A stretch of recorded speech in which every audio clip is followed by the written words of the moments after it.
Vereador Cadore.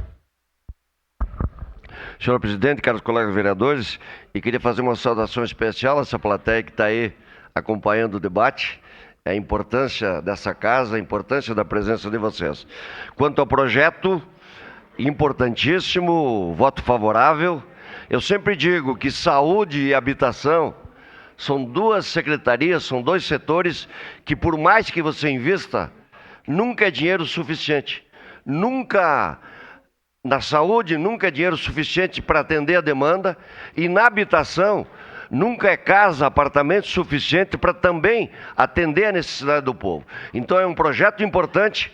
Nós precisaríamos muito mais projetos habitacionais, porque há muitas pessoas desabrigadas, há muitas pessoas morando mal, e em consequência da enchente, e como foi dito aqui, muitos moradores do Vale do Taquari e de outras cidades virão a Caxias do Sul. Então, é importante investir na habitação, porque é dos locais, é uma das formas de dar mais dignidade às pessoas. Era isso, muito obrigado.